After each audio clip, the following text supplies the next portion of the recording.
Big scam exposed. लेकिन इस पूरी कंट्रोवर्सी की शुरुआत तब हुई जब ये पूरा उड़ता तीर विवेक बिंद्रा ने पकड़ लिया कि जब नाश मनुष्य पर छाता है पहले विवेक मर जाता है, लेकिन यहाँ तो असली विवेक हत्या छड़ गया। और उन्होंने विवेक बिंद्रा को लिखा कि पब्लिक के अंदर वो ताकत है कि पब्लिक सीएम और पीएम को बदल देती है। तुम तो चीज ही क्या हो, किसी को झूठ बोलकर, बहला फुसलाकर और बेवकूफ बनाकर जो उसका काटा जाता है ना, उसको देसी भाषा में स्कैम ही कहते हैं। ऐसे लोग जिन्होंने फ्रॉड किया है, इनकी सारी संपत्ति कुर्क करके उनमें बांट देनी चाहिए। जिन लोगों का इन्होंने पैसा खाया है, लोगों की पर्सनल कॉल को सुनते थे, उनकी गर्लफ्रेंड तक के नाम इनको पता है।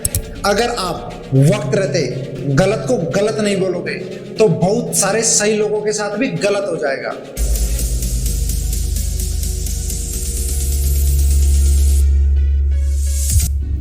क्या ये लड़ाई संदीप माहेश्वरी और विवेक बिंद्रा के बीच की पर्सनल लड़ाई है? क्या विवेक बिंद्रा ने सच में लोगों के साथ में स्कैम करा है? और इस पूरी कंट्रोवर्सी की शुरुआत कहां से होती है? आपको और हमको और तमाम लोगों को इस कंट्रोवर्सी से क्या क्या सीखना चाहिए? चलिए आज के इस वीडियो में एक एक करके इन तमाम चीजों को समझने की कोशिश करते हैं।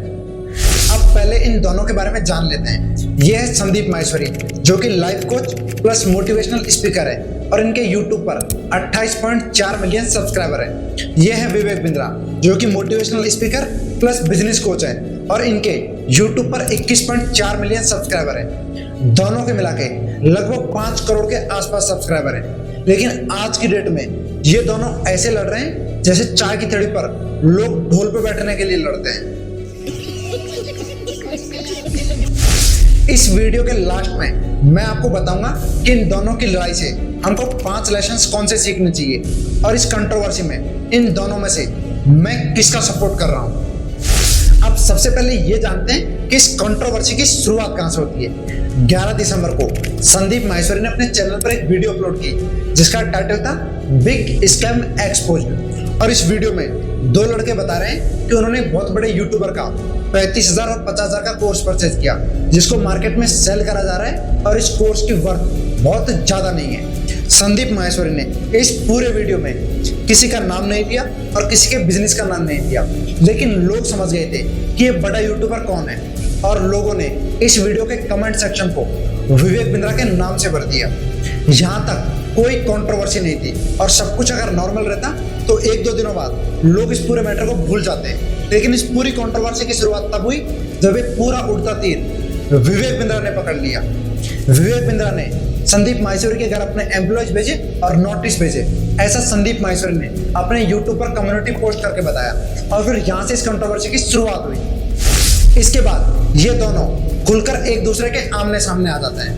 पहले तो ये दोनों अपनी लड़ाई यूट्यूब के कम्युनिटी पोस्ट में लड़ते हैं, उसके बाद खुलकर वीडियो में आमने सामने आ जाते हैं। यूट्यूब के कम्युनिटी पोस्ट में संदीप माहेश्वरी ने लिखा कि ये लड़ाई संदीप माहेश्वरी बनाम विवेक बिंद्रा नहीं है, ये लड़ाई पब्लिक बनाम विवेक बिंद्रा है। और उन्होंने विवेक बिंद्रा को लिखा कि पब्लिक के अंदर वो ताकत है कि पब्लिक सीएम और पीएम को बदल देती है। तुम तो चीज ही क्या हो। उसके बाद विवेक बिंद्रा ने कम्युनिटी पोस्ट किया, उसमें संदीप माहेश्वरी को चैलेंज करा कि अगर आपके अंदर गट्स हैं तो आप मुझे दोबारा अपने शो पर बुलाओ, मैं एक एक करके आपके सारे सवालों का जवाब दूंगा। और ये दोनों एक दूसरे पर ऐसे ही एलिगेशंस लगाते रहे। और ये क्या क्या एलिगेशंस थे, आप जाकर इनके कम्युनिटी पोस्ट पढ़ लेना। उसके बाद ये वीडियो में खुलकर आमने सामने आए। पहले वीडियो विवेक बिंद्रा का आया, जिसमें विवेक बिंद्रा ने पहले तो संदीप माहेश्वरी से मिलने की बात करी और उसके बाद संदीप माहेश्वरी को धमकाया कि अगले 7 दिनों में देखना तुम्हारे साथ क्या क्या करता हूं। और इस बात का जवाब फिर संदीप माहेश्वरी ने अगली वीडियो में दिया। अभी 1 हफ्ते में मैं क्या करूंगा वो अभी नहीं बताऊंगा, वो अभी आप सोचना। अभी खाली आप सोचो मैं क्या करूंगा, क्या क्या करने वाला हूं। भाई साहब ईमानदार हूं, इसलिए आकर आज जवाब दे रहा हूं आपको, क्योंकि ये आदमी है तो थोड़ा अजीब। अभी जो कल वीडियो में आया है ये, इसने आकर के एक बार नहीं बार बार मुझे धमकियां दी है। 1 हफ्ते में देखो मैं तुम्हारे साथ क्या करता हूं। भाई तू क्या करे, कर ले, अभी कर ले। मैं नहीं डरता भाई, दिखता नहीं है मेरी आंखों के अंदर। मेरे को मत डराने की कोशिश कर, बार बार तू अपनी आंखें दिखा कर। विवेक बिंद्रा ने बार बार अपने वीडियो में बोला संदीप माहेश्वरी को कि या तो आप मुझे अपने शो पर बुला लो या आप मेरे शो पर आ जाओ। और दोनों खुलकर आमने सामने चर्चा करते हैं। लेकिन संदीप माहेश्वरी ने यह मौका बिल्कुल उन्हें नहीं दिया और बिल्कुल सही किया, क्योंकि बिल्कुल वैसी बात थी जैसे आप बिना हेलमेट के बाइक चला रहे हो या बत्ती क्रॉस कर दी और पुलिस वालों ने आपको पकड़ लिया और आप पुलिस वाले से बोल रहे sir sir sir sir side में आ जाओ और साइड में आके बात करते हैं, तो आप भी जानते हो साइड में क्या बात होती है, वो शॉर्ट आउट करने की बात होती है। और ऐसा ही विवेक बिंद्रा करना चाह रहे थे, लेकिन संदीप माहेश्वरी ने ऐसा कोई मौका नहीं दिया। इसके बाद विवेक बिंद्रा सागर सिन्हा को इंटरव्यू देते हैं 54 मिनट का, और इसमें से लगभग 45 से 50 मिनट विवेक बिंद्रा ही बोलते हैं और बार बार पूछते हैं कि आखिर में स्कैम होता क्या है, स्कैम का मतलब क्या है। तो मैं बता दूं भाई, किसी को झूठ बोलकर, बहला फुसलाकर और बेवकूफ बनाकर जो उसका काटा जाता है ना, उसको देसी भाषा में स्कैम ही कहते हैं। प्रोडक्ट कुछ है नहीं और बेचे चले जा रहे हो तो ये स्कैम ही है भाई। अभी तक संदीप माहेश्वरी ने कोर्सेज के स्कैम का सिर्फ आरोप लगाया है, लेकिन आप अगर ये पूरा वीडियो देख लोगे तो आपको लगभग कंफर्म हो जाएगा कि ये टोटल स्कैम ही है। तो 2 लाख 5 लाख के लिए हमने एक साइंस एस्टैब्लिश करी। क्या एस्टैब्लिश करी? साइंस। और इस वीडियो को अगर आपने ध्यान से देखा हो तो इन्होंने एक और खुलासा किया है कि ये लोगों को फोन भी टैप करते थे, लोगों की पर्सनल कॉल को सुनते थे, उनके गर्लफ्रेंड तक के नाम इनको पता है। कॉल ही 3 लोगों को किया, तब हमने 3 नाम निकाले कि किनको कॉल किया। एक थी रुचि, एक थी शिल्पी, एक थी शीतल। रुचि थी उसकी एक्स गर्लफ्रेंड जिसको मना रहा था, शीतल थी उसकी करंट गर्लफ्रेंड, और शिल्पी थी जिससे वो पटाना चाहता था। वही कॉल्स थे उसके 3। तो ये कॉलिंग कहाँ आपके किसी सॉफ्टवेयर से हो रहे हैं? जो भी कॉल करोगे आप, अगर आप हमारे साथ रजिस्टर्ड हो तो जो भी आप कॉल करोगे वो सारी कॉल हमारे बिजनेस की सारी कॉल्स आपकी ट्रैक होती रहेंगी। उसके बाद आप कुछ भी करो, हमारे एक ऐप है, इस ऐप को बोलते हैं वन ऐप। वन ऐप में सारा संसार है, चैनल का सब कुछ है, तो उसकी सारी कॉल ट्रैक होती है, सबको ट्रैक होता है, कितनी देर बात कर रहा है, किससे बात कर रहा है, कैसी बात कर रहा है, कॉल मार्जिन कर सकते हो। टेक्नोलॉजी पे हमने इतना काम किया है, मैंने 200 करोड़ रुपए तो खाली टेक्नोलॉजी और कंटेंट पे लगाया है। भाई लोगों के फोन टैप करने की अथॉरिटी तुम्हें किसने दे दी? भारतीय संविधान के आर्टिकल 21 के तहत राइट टू प्राइवेसी, जो निजता का अधिकार है, ये लोगों का फंडामेंटल राइट है, और इसका वायलेशन करने की अथॉरिटी तुम्हें किसने दे दी? भारत सरकार की एजेंसीज भी एक्सट्रीम केसेस में फोन टैप करती है, और तुम नॉर्मली लोगों के फोन टैप करके उनकी गर्लफ्रेंडों के नाम याद कर रहे हो।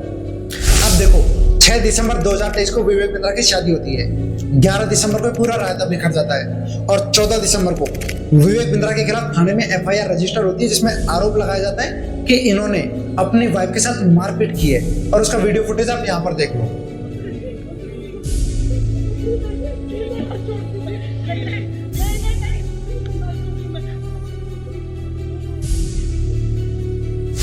अब मुझे यहाँ पर रामधारी सिंह दिनकर की वो कविता याद आ रही है कि जब नाश मनुष्य पर छाता है, पहले विवेक मर जाता है, लेकिन यहाँ तो असली विवेक हत्या छड़ गया।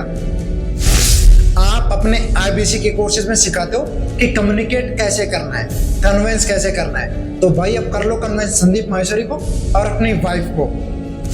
ये लड़ाई असल में संदीप माहेश्वरी बनाम विवेक बिंद्रा की नहीं है, ये लड़ाई है इनोसेंट लोगों की एक स्कैम वाले सिस्टम के खिलाफ। ये लड़ाई है सही और गलत की। अगर आप वक्त रहते गलत को गलत नहीं बोलोगे तो बहुत सारे सही लोगों के साथ भी गलत हो जाएगा। और इस तरीके के फ्रॉड्स और स्कैम में सरकार भी 2 तरीके से जिम्मेदार है।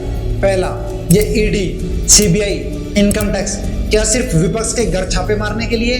अगर ये एजेंसी सिर्फ विपक्ष वालों के घर ही छापे मारेगी तो ऐसे बिजनेसमैन जो स्कैम कर रहे हैं, इनके घर छापे कौन मारेगा? इनसे पूछताछ कौन करेगा? इनको आड़े हाथ कौन लेगा?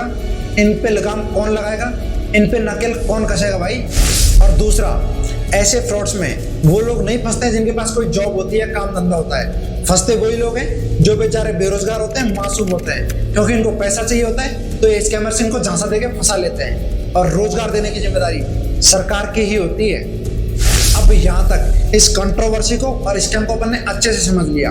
अब बातचीत करते हैं समाधान के बारे में। पहला, सबसे पहले तो भारत सरकार को स्ट्रिक्ट गाइडलाइंस बनानी चाहिए ताकि ये स्कैमर्स पर लगाम लगाई जा सके। और दूसरा, ऐसे लोग जिन्होंने फ्रॉड किया है, इनकी सारी संपत्ति कुर्क करके उनमें बांट देनी चाहिए जिन लोगों का इन्होंने पैसा खाया है। और तीसरा, सरकार को जितने भी सरकारी विभाग और सरकारी दफ्तर हैं उनमें सारी वैकेंसीज को फुलफिल करना चाहिए, ताकि एक तो गवर्नेंस का काम अच्छे से हो सके और जिन लोगों को रोजगार मिल जाए वो कम से कम बेचारे इस फ्रॉड में ना फंसे। और चौथा, अब देखो सरकार सबको सरकारी नौकरी तो नहीं दे सकती, तो सरकार को क्या करना चाहिए? मैन्युफैक्चरिंग बढ़ानी चाहिए, प्रोडक्शन बढ़ाना चाहिए, इन्वेस्टमेंट अपॉर्चुनिटीज बढ़ानी चाहिए, इंडस्ट्रीज बढ़ानी चाहिए, फैक्ट्रीज बढ़ानी चाहिए, ताकि ज्यादा से ज्यादा लोगों को रोजगार मिल सके। और जिन लोगों को रोजगार मिल जाता है वो ऐसे फ्रॉडों के चक्कर में कम ही फंसते हैं। अब बातचीत करते हैं उन 5 लेसन्स की जो हम सभी को इस पूरी कंट्रोवर्सी से सीखना चाहिए। पहला, ज्ञान सिर्फ देना ही आसान होता है, फॉलो करना सच में मुश्किल होता है। दूसरा, धर्म और धर्म ग्रंथों का इस्तेमाल धंधे को बढ़ाने में कैसे किया जाता है। विवेक बिंद्रा लगभग अपने 70% वीडियोस में गीता की बातें करते हैं और इतना महंगा महंगा कोर्स गांव देहात के गरीब लोगों को चिपका रहे थे। और तीसरा, ये बड़े बड़े लोग अंदर से कितने खाली और खोखले होते हैं। आप पिछले 5-6 दिनों के इनके कम्युनिटी पोस्ट और वीडियोस देखो, आप कह ही नहीं पाओगे कि ये दोनों भारत के सबसे बड़े मोटिवेशनल स्पीकर हैं। और चौथा, अगर आपको अपने चैनल पर व्यूज बढ़ाने हैं तो कंट्रोवर्सी क्रिएट कर दो। संदीप माहेश्वरी के चैनल पर पिछले 1 महीने में जो एवरेज व्यूज है वो है लगभग 2 से 3 लाख, और विवेक बिंद्रा के चैनल पर जो एवरेज व्यूज है पिछले 1 महीने का वो है लगभग 1 से 2 लाख। लेकिन इस कंट्रोवर्सी के बाद में दोनों के चैनल्स पर जो वीडियोस अपलोड हो रही है उनमें मिलियंस में व्यूज आ रहे हैं। और पांचवा, लाखों रुपए महीने कमाना इतना आसान नहीं होता।